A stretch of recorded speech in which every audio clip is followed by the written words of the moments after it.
আসসালামু আলাইকুম। কেমন আছেন সবাই? আমিও ভালো আছি। এই সিমগুলি হলো আমাদের যে জায়গাটা আছে গ্রামের বাড়িতে বাউন্ডারি দিয়েছে কিছুদিন আগে, তো সিম গাছ লাগিয়েছিলাম, কিন্তু আমি এর মধ্যে আর যাইতে পারতেছিলাম না, যাওয়া হয় নাই। তো সিম গাছের মধ্যে এই কয়েকটা সিম ধরেছিল, তো আসলে না যাওয়ার কারণে সিমগুলি আসলে এমন অবস্থা হয়ে গেছিলো, কিছুদিন পর গেলে হয়তো বা আরও নষ্ট হয়ে যেত। তো গতকালকে আমার ফুফাতো ভাই আমাদের অফিসে চাকরি করে, তো ভাইয়াকে বলেছিল যে গাছগুলির কি অবস্থা দেখে আসতে। তো ভাইয়া গিয়ে দেখে যে অবস্থা, সিমগুলো একদম অবস্থা খুব খারাপ, কিন্তু পেরে নিয়ে আসছে। তারপরেও হাফ কেজি সিম হবে। তো এই সিমগুলি আসলে ফেলে দিতে মায়া লাগতেছে, হয়তো বা ভাবতেছে নষ্ট হয়ে গেছে সিমগুলি, কিন্তু না, গাছ থেকে পেরে আনছে গতকালকে। তো বিচিগুলি হয়ে গেছে, এগুলি রাখলে অবশ্য পরে আবার নেক্সট টাইমে সিম লাগাইতে পারতাম, গাছ লাগাইতে পারতাম। যাই হোক, এই সিমগুলো আমি ফেলে না দিয়ে এগুলো আমি রান্না করব আজকে শুটকি দিয়ে। তো সেই শুটকি রেসিপি আপনাদের সাথে শেয়ার করব, দেখতে থাকুন আমার আজকের এই শুটকি রান্না। সিম নিজের গাছের সিমের সিম দিয়ে আর কি শুটকি। তো প্রত্যেকটা সিমের মধ্যে কিন্তু বিচি হয়ে গেছে, আর বিচিওয়ালা সিম দিয়ে শুটকি রান্না করতে বেশ ভালো লাগে। তো দেখতে থাকুন আমার আজকের এই ভিডিওটি বা রেসিপিটি, আশা করি আপনাদের ভালো লাগবে। তো আমি এগুলো অফ ক্যামেরায় কেটে নিচ্ছি। আমি এখন শুটকি রান্না করব, তো একটু তেল দিয়ে দিব। শুটকি রান্না করতে বেশি একটা তেল ব্যবহার করি না। আমার শাশুড়িকে দেখছে, আমার দাদিকে দেখছে, আমার আম্মাকে দেখছে কম তেল দিয়ে রান্না করে শুটকি। আমিও আজকে কম তেল দিয়ে রান্না করব। সামান্য তেল দিয়ে দিলাম রসুন কুচি, ভেজে নিব। দেব রসুন পেস্ট, দিয়ে দিব পেঁয়াজ কুচি।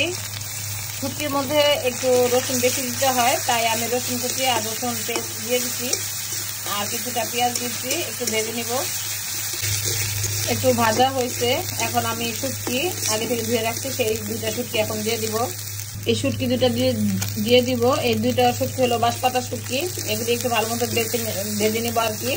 কাঁটাটা ভাজা হয়ে গেলে, কাঁটাটা আলাদা হয়ে গেলে আমি কাঁটাটা সরিয়ে নিব। একটু পানি দিয়ে দিব। এখানে আমি মশলা দিয়ে দিব হলুদ, মরিচ, ধনিয়া। তো এই যে কাঁটাগুলি আমি অফ ক্যামেরায় উঠিয়ে নিব একটু পরে। হলুদের গুঁড়া 2 চা চামচ, মরিচের গুঁড়া 1 চা চামচ, ধনিয়ার গুঁড়া 1 চা চামচ, লবণ স্বাদ মতো। মশলাগুলি একটু ভালো মতো কষিয়ে নিব।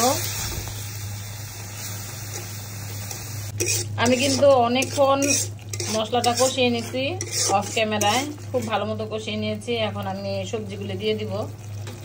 আছে সিম, বেগুন আর আলু, আর কোনো সবজি নাই, থাকলে সেটা দিতাম। এখানে লাউয়ের ডাঁটা দিলে আরো বেশি ভালো লাগতো, যেহেতু শুটকি রান্না করতেছি। এখন ভালো মতো মিশিয়ে কষিয়ে নিব। সামান্য একটু পানি দিব, আগে ভালো মতো মিশিয়ে নেই। এটাকে ভালো মতো কষিয়ে আমি জল দিব। আর এটা কষাতে দিয়ে আমি গোসল করব, নামাজ পড়বো, যেহেতু আজান দিয়ে দিছে জোহরের নামাজ পড়বো। আর এদিক দিয়ে ডাল হচ্ছে, ডাল রান্না করছি। তো আমার ছেলের জন্য, ছোট ছেলের জন্য পরোটা বানাবো, গোসল করে নামাজ পড়ে এসে পরোটা বানাবো। ও সকালের নাস্তাটা একটু দেরি করে খায়, আর আজকে বলে রাখছিল পরোটা খাবে। প্রতিদিনই পরোটা খায়, পরোটা বানানো নাই। আজকে বেশ কিছুটা আটা আমি ময়ান করে রেখে দিছি, তো এটা বানাবো, অফ ক্যামেরায় বানাবো, বা যদি পারি একটু আপনাদের সাথে শেয়ার করব আমি কিভাবে পরোটা বানাই। তো এটাকে এখন একটু সামান্য পানি দিব, দিয়ে আমার চুলা যেহেতু গ্যাস নাই, পুড়ে যাওয়ার সম্ভাবনা নাই, তো তারপরে একটু পানি দিয়ে গেলাম। এটা অল্প আঁচে কষতে থাকবে, ভালো মতো কষবে। না, গোসল করার পরে আবার আমি এসে দেখবো, দেখে তারপরে ঝোল দিয়ে নামাজ পড়তে যাব।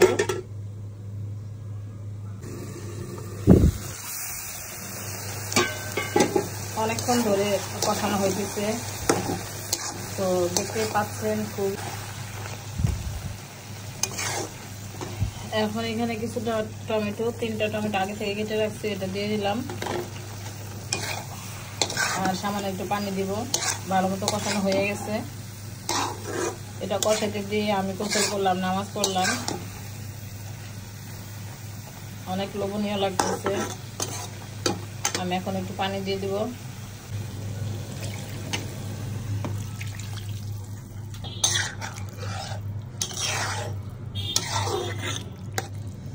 ঢাকনা দিয়ে ঢেকে রান্না করব। আর নামানোর আগে ধনিয়া পাতা দিব। কাঁচামরিচ দিব না, প্রচন্ড ঝাল হয়েছে, এর চেয়ে বেশি ঝাল আর খাইতে পারবো না। ঝাল বেশি দিয়ে ফেলছি, কারণ শুটকিতে একটু ঝাল না হলে ভালো লাগবে না, তাই একটু ঝাল দিয়েছে। দেখতে পাচ্ছেন কেমন লাল লাল হয়েছে, তাই আর কাঁচামরিচটা দিলাম না। নামানোর আগে ধনিয়া পাতা দিয়ে নামিয়ে নেব। তেলের জন্য অফ ক্যামেরায় আলু ভাজি করতে অল্প একটু, আর পরোটাও বানাইলাম অফ ক্যামেরায়। চলে দিনে দেখে সাথে দিব 2টা ডিম পোচ, 2টা না 1টা খাবে জিজ্ঞাসা করে ডিম পোচ দিব।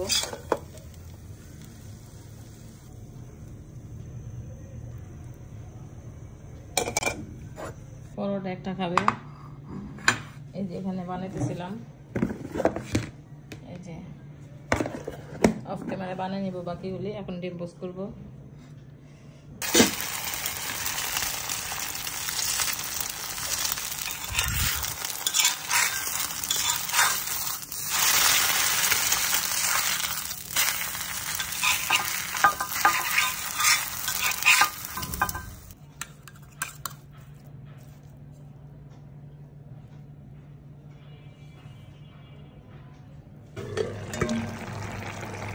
চলে আসলাম আবার এই পাশে রান্না করে, ওই পাশে ছেলের খাবার দিয়ে আসলাম। এখন আমি ধনিয়া পাতা দিব। সবকিছু সিদ্ধ হয়ে গেছে, আমি এখন ধনিয়া পাতা দিব। সিমের ভিতরে সিদ্ধ হয়ে গেছে, ধনিয়া পাতা দিয়ে নামাই নিব। তো কার কার খেতে ইচ্ছা করতেছে বলেন, আমি খাবো আর আপনাদের সাথে শেয়ার করবো, লোভ দেখাবো। এই তো ধনিয়া পাতা দিয়ে এখন নামিয়ে নিব আর কি।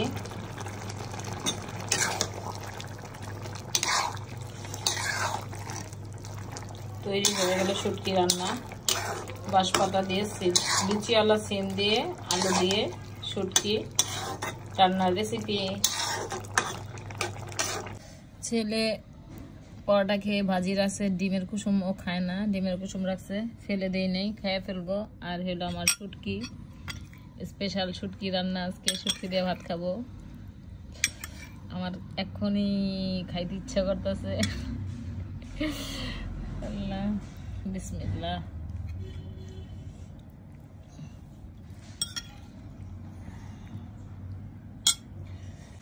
বিসমিল্লাহির রহমানির রহিম।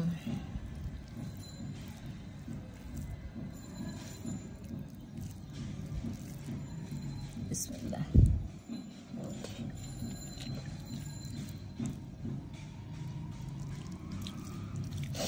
অনেক ঝাল আর অনেক মজা। বিশ্বাস করবেন কিনা জানি না আপনারা, কিন্তু অনেক মজা লাগতেছে আমার কাছে। অনেকদিন পর শুটকি খাইলাম, শীতের মধ্যে প্রথম শুটকি খাইলাম সিম দিয়ে আর কি। শীত প্রায় শেষ, কিন্তু শুটকি রান্না হয় না আসলে। শুটকি আমি একটু খাই, আপনাদের ভাইয়া হালকা পাতলা একটু খায়। তো আমার ভাবিদেরকে, ভাবিরাও খায়। বড় ভাবি নিচে শুটকি তরকারি, ছোট জন তো জানে না, ছোট জন তো খাইতে পারবে কিনা জানি না। যাই হোক, কিন্তু অনেক মজা হয়েছে। বিচিগুলি খুব মজা।